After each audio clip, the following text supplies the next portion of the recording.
Welcome, welcome, precious gospel kindred. We are happy you to meet and make you freely welcome. Greetings from the Enfield Shaker Museum. My name is Michael O'Connor, and I'd like to welcome you to part 4 of our 5-part series of monthly talks looking at the material culture of the Enfield Shakers and highlighting items from the collection. Today's topic is the bottles of the Enfield medicinal industry. This talk is informed by the work of Gail and Bill, to whom we're greatly indebted. Her book, The Earth Shall Blossom, is a great reference and has much more information than I could ever hope to cover today. It's highly recommended if you'd like to pursue more information about shaker gardening or medicinal business. So let's begin with a little background on the origins of the development of the Order of Physicians at Enfield. The Shakers settled on this site in 1793, at a time when America is firmly rooted in a subsistence agricultural economy. The Shakers write a history of their community, 1858, which includes a chapter entitled Of Trades and Manufactures, which sums up the importance of agriculture to their early survival. It begins, "At the establishment of the church, it became necessary to find employment for all members. Two of the most important things were the farming business and the erection of buildings. To these, a large share of attention was given, and these occupations employed for some years a great part of the brethren's help, and the farming has always been one of the principal employments." A couple things I always like to point out when I quote from this chapter is that this chapter only lists trades which make products for sale to the outside world. That emphasis results in a lack of mention of women's trades in the early time periods. It also does leave off a bunch of men's trades as well. It does, by the middle of the 19th century, list some of the products produced by the women's trades for sale to the outside world. So the chapter continues, "But there were many things needed which it was impossible to raise or manufacture, and in order to procure these there must be means, and accordingly attention was turned to different branches of manufactures, gardening, etc. for sale." So this is a perfect introduction to the essence of subsistence agriculture in this era. Farming and the various associated rural trades are their primary means of support, with surplus being sold to procure the means to purchase that which they cannot provide. It's a great little summary. Another way to look at it is that products for the sale to the outside world were organically derived from the agriculture and trades they were already practicing for their survival. Medical care falls into this pattern very nicely. Now, I've dropped some photos in here for some visual interest. It doesn't necessarily relate exactly to the narrative. This is described as Nelson Chase in a field. I'll point out that this is the road leading from the second family where he is to the church family. This is the alley of trees which lead up to the feast ground, which is located right about there. So it's an interesting perspective we don't often see. One of the great strengths of the Shakers is that gathering diverse people into their communal family not only provided energy and strength and labor and vibrancy to their community, but they were also accumulating diverse skills and trade knowledge that could then be perpetuated within the community, and the healing arts were one of those trades. To emphasize how the practice of medicine and herbal knowledge improved in the first half of the 19th century in Shaker villages, here's a reference from Canterbury. When Thomas Corbett arrived at Canterbury, nurses cared for the sick in the dwelling, presumably there was no infirmary yet, using a small recipe book sent by the physicians at New Lebanon. An 1802 inventory of their medicines was taken, and it was 3 gallons brandy, 2 gallons rum, 3 pounds white sugar, 29 pounds brown sugar, 1 pint gin, 2 pints alcohol, and 11 pounds honey. Well, that's a pretty well-stocked liquor cabinet, but the Shakers' expertise in botanic medicine will dramatically improve over the next few decades. Here's a photo of the church family gardens. I should point out that this building, at the end of this row, it's got quite a large stack on it, is what's referred to as the Valerian distillery. Let's look at some of the Enfield Shakers with knowledge in the healing arts. At the second family was Ezekial Evans, an early member of the family. I believe he was there when the family was formed. If not, he joined very soon after. Henry Blynn, Canterbury elder and prodigious chronicler of the history of the New Hampshire bishopric, writes in his journals, which by the way are in the collection of Canterbury Shaker Village, that Ezekiel was a student, and even with the limited privileges that were afforded, he became a well-read physician. As Benjamin Warren Jr., who lived in the church family, was engaged in the same study, they became quite helpful to each other. And Blynn writes further, Ezekiel also obtained appreciative advantages from the professor at Hanover, as well as from Dr. Martin of Plainfield, New Hampshire, Dr. Plastridge of East Lebanon, New Hampshire, and Dr. Morgan of Enfield, New Hampshire. Dr. Morgan was an excellent surgeon and very kind in imparting any information. So we have these early Shaker physicians, Ezekiel Evans, and as Blynn mentioned, Benjamin Warren of the church, learning from experienced practitioners in the world, as well as working with their counterparts in other families. The Shakers favor botanic medicine, so these physicians acquire considerable knowledge about medicinal plants, their cultivation, gathering, and usage. They, Ezekiel Evans and Benjamin Warren, or possibly their successors, will plant physic gardens to cultivate some medicinal herbs, and they will become skilled in locating, identifying, and gathering wild medicinal herbs, sometimes even at great distances from the communities. Evans and Warren are successful physicians for their families and likely initiate the sale of medicinal plants. But it's with these two men's successors, Samuel Brown at the second family and Jerub Dyer at the church family, that the Enfield medicinal business will reach its zenith. Let's return to Rise and Progress. Remember, that's the 1858 Enfield history to set the stage. The raising and collecting and preparing for sale of medicinal roots and herbs came into gradual practice. But little was done prior to 1832 when it began to form a regular branch of business, and a piece of ground was devoted as a garden for this purpose. As this business increased and the demand for Shaker medicines seemed to warrant ready sales, various medicines were prepared, such as extracts, syrups, oils, pills, etc. The roots that have been the most extensively cultivated and which have found the most ready sales are valerian, dandelion, dock, and lovage. This photo is captioned as Joseph Joslin standing in a field. I believe it says that it's parsnips. We're at the second family. We're looking across Route 4A, which runs right here, up on the hill. And I'd like to point out, here's an orchard. Sometimes these are the rows of trees, are hard to see against the backdrop of the landscape, but this is a pretty nice view of one. And that, I think, is another interesting view that we don't often see. So let me start with the second family. As we mentioned, Ezekiel Evans was the early physician in that family. His successor was Samuel Brown. Speaking of Samuel Brown, Henry Blynn writes, he became interested in the study of medicine while quite young. He was in the employ of brother Ezekiel Evans for some years, who raised and pressed herbs for the market. In addition to his work under brother Ezekiel Evans, Samuel Brown was appointed a second family associate elder in 1820, and he held that post until 1826. He will take over as the second family's primary physician upon the death of Evans in 1824. In addition to working under Evans, he was contemporary and worked with Benjamin Warren Jr. at the church family. And he was also good friends and worked with Enfield Center physician John Clough, someone whose name we will see again and again in relation to consulting with the Shakers.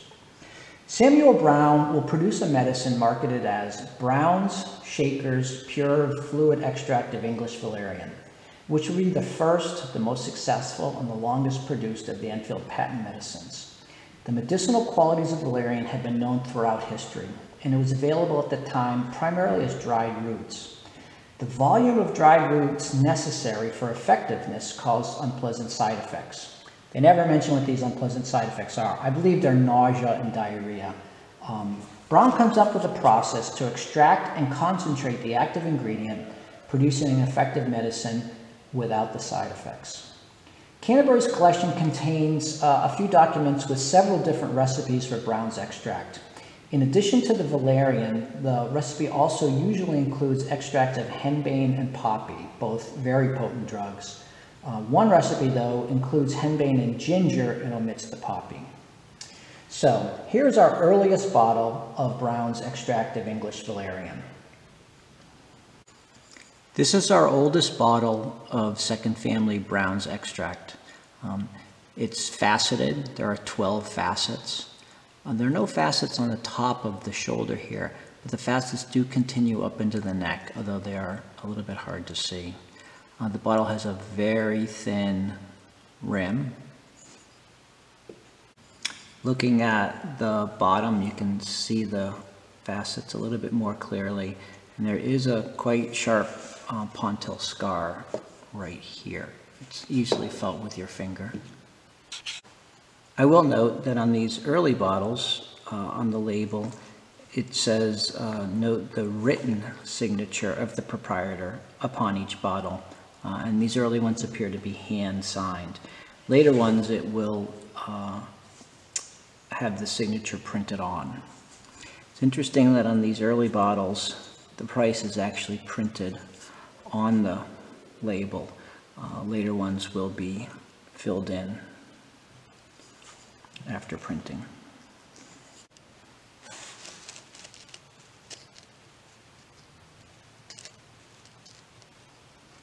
The label you see at the bottom is from a previous collection.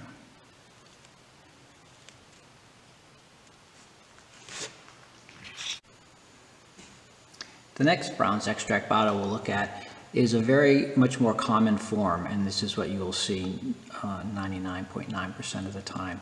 Although this particular version is an old one. Again, it has a very thin turned lip.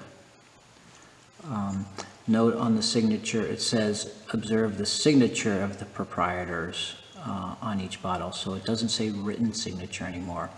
And the price is left off to be filled in upon sale. So I believe this Samuel Brown signature is a stamp, or is printed, I should say. Looking at the bottle, on all these bottles, they're not quite square. This is longer in this dimension than that dimension, and that is consistent throughout this whole series. This one does have quite a sharp pontil scar at the bottom, easily felt with your fingers, and you can see the seam which runs down the side extends straight through the bottom. So this is a little bit of an older form than some that you will find, but it has already taken on the basic style that we'll see continue on for many years. On the side panels of this style bottle, it's written shaker fluid, and on the opposite side, extract Valerian. This next bottle is very similar in form to the one we just saw, similar label and wording, although it's got a much more substantial lip on the mouth of the bottle. Looking at the bottom, unlike the last bottle, there's no seam running diagonal through the bottom, and the bottom has a very smooth, even depression made by the mold it was blown into. Looking from the top, the mold seam is very visible running across the shoulder of this bottle. But here's my favorite part. There appears to be a paper tag on the cork. I can read here, Shaker Pure Fluid. That is the only one of those that I've seen. So this is a very interesting bottle in that feature. Again, the writing on the side is what we will come to see very frequently. Shaker Fluid on one side panel. These side panels to me seem to be a little bit deeper inset. And on the opposite side, extract Valerian. One other thing I'd like to point out, and I really need 3 hands to show this, there are clearly several different runs of these bottles, or at least series of molds made. This does have a deeper panel than this does. This top is a little bit curved. But look at the large gap between the L and the U, which is not present here. Fluid on this bottle is generally centered, whereas on this one here, it's almost left justified under the shaker. So I'm going to try and rotate that so you can see them both. So there are small differences. Again, this bottom bottle is very much older looking at the rim than this one, and the mold marks on the bottom are very different. But there's a couple examples of some differences in the writing that you will see. Moving over to the other side where it says extract Valerian, I'll rotate these a little bit so you can see.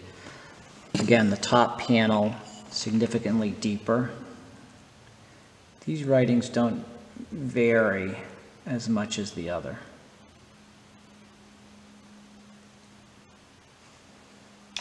Here's a couple more older bottles with quite thin lips.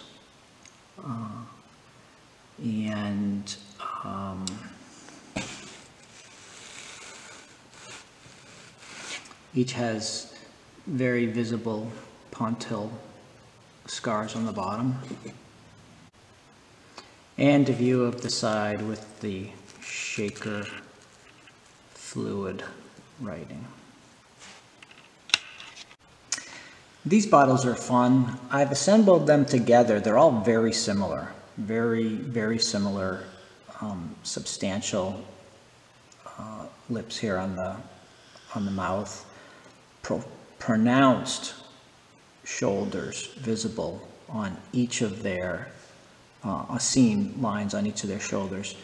But the thing that these all have in common is that the last several letters of the word Valerian are damaged, some more than others. This one actually has something burnt into the glass and embedded in that area. So clearly that mold was on its way out, or that's when it was damaged.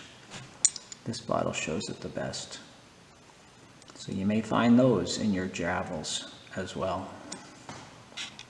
Here's another interesting artifact related to Brown's extract of English Valerian.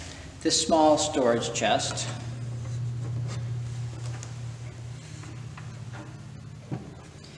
is papered with Valerian labels. These labels in a variety of colors indicate that two dozen bottles were shipped per container. There's also a newspaper on the bottom of this box with an 1879 date. Now we move on to the church family. This is a photo looking east from the cupola of the Great Stone Dwelling at some of the beautiful Shaker Gardens, as well as the Valerian Distillery right there at the end of the row. As I mentioned earlier, Benjamin Warren Jr. was the early physician of the church family. Henry Blinn records in his journal that on June 28, 1826, Jerub Dyer was appointed physician of the society, assistant to Benjamin Warren Jr. It appears that Benjamin Warren Jr. resigned as family physician in 1832, leaving his protege Jerub as senior physician. Jerub's story is different than other Enfield Shaker health practitioners of his time, or later times even for that matter. Jerub learned from Benjamin Warren, consulted with outside physicians like Dr. Clough in Enfield Center, but was also allowed to attend lectures at Dartmouth Medical School. I don't have any information about when he attended, how long, or how much it cost, but he seems to be the only person afforded that privilege. Jerub oversaw the production of a number of different medicines for sale. We unfortunately do not have any of those bottles in our collection, but some of the medicines he produced are seen in these broadsides.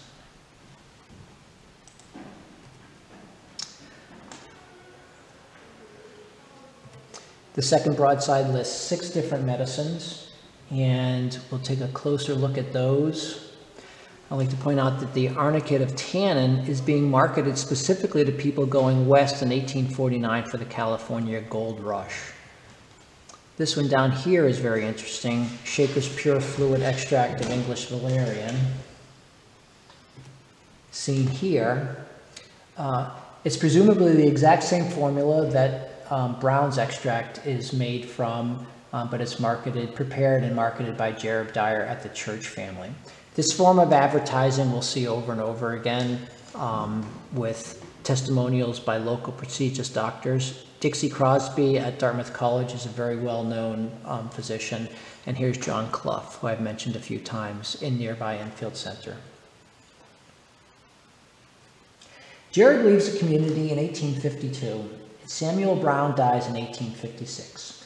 But the medicinal businesses that these two developed will remain profitable to the Shakers for decades to come. For the next bottle, we fast forward to the late 19th century and church family trustee Caroline Whitcher. This bottle reads, Shakers, Enfield, New Hampshire, C. Whitcher. The C. Whitcher stands for Caroline Whitcher, church family trustee. This bottle is quite crisp and modern looking and is the first to have really prominent vent marks on both shoulders here and on the diagonally opposite shoulder. Without a paper label, I don't know for sure what product came in that bottle, but this 1882 advertisement shows some of the products offered for sale by Caroline Whitcher. Pure extract Jamaica ginger, fluid preparation for the cure of canker, and jaundice bitters could all possibly have been sold in a bottle like that.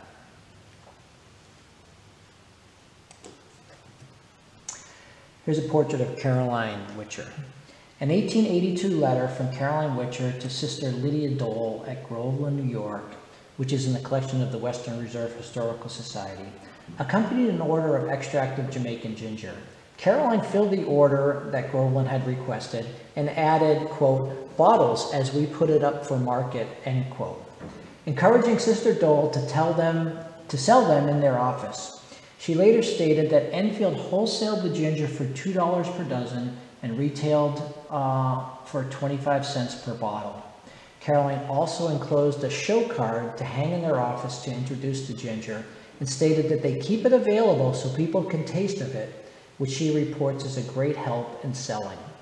She is continuing the long tradition of effective marketing for the patent medicine business that the Enfield Shakers have always practiced. Speaking of marketing, let's take a quick look at some marketing booklets from Enfield. The sale of patent medicines during this time was heavily contingent on effective marketing. And the Shakers produced a few of these marketing booklets to sell their products. This particular one is produced in 1879 to sell Brown's extract of English Valerian. You might note that there's this medallion on the top indicating they won an award at a exposition in Massachusetts, but the name on it is David Parker. While Samuel Brown was still alive, Enfield and Canterbury entered into a mutual marketing agreement whereby Brown's extract of English Valerian and Corbert's sarsaparilla was being marketed together. And David Parker submitted both those products to this competition, and they each won an award, which was fabulous for publicity for both products. So these books follow a very typical pattern. There's often interesting little tidbits of information in the beginning and the end, like this one, foretelling the state of the weather, a little description of the product, and here's a whole description of its winning the award in Massachusetts. This is followed by page after page after page of testimonials, miraculous cures that the product has made possible.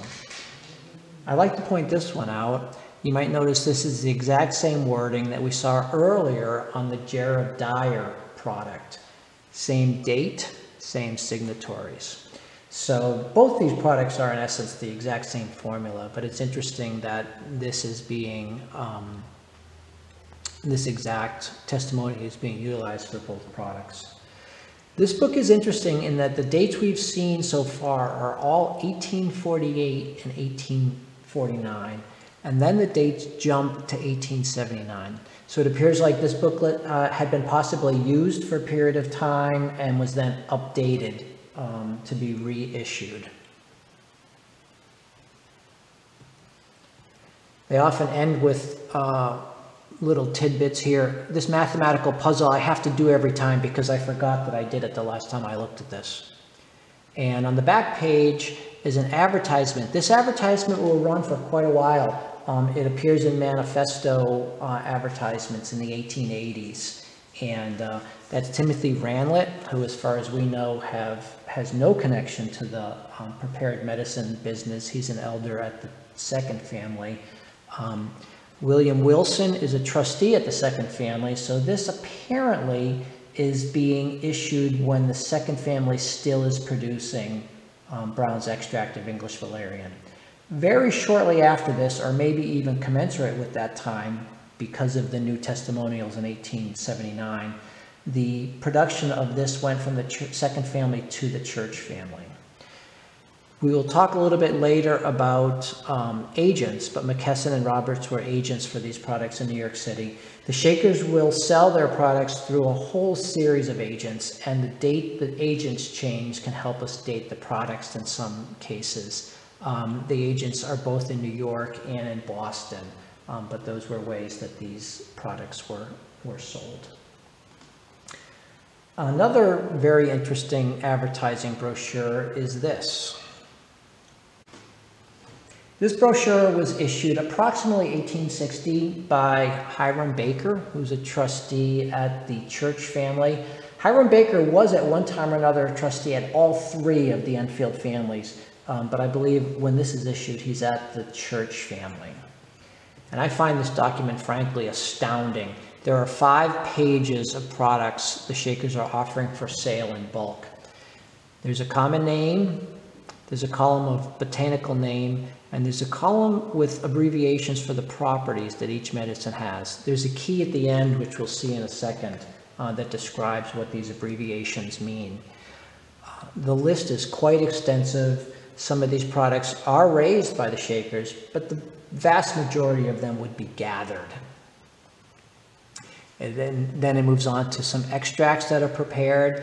And you notice that the value per pound of the dried products is usually a small fraction of what some of these extracts can be sold for. So the extracts, the syrups, and the oils are ways for the Shakers to have value added, compounding these things and selling a more valuable product. At the end here it says, orders attended to at all seasons, but customers are requested to forward them in the spring if new articles are wanted, and thus give time for collection in the proper season.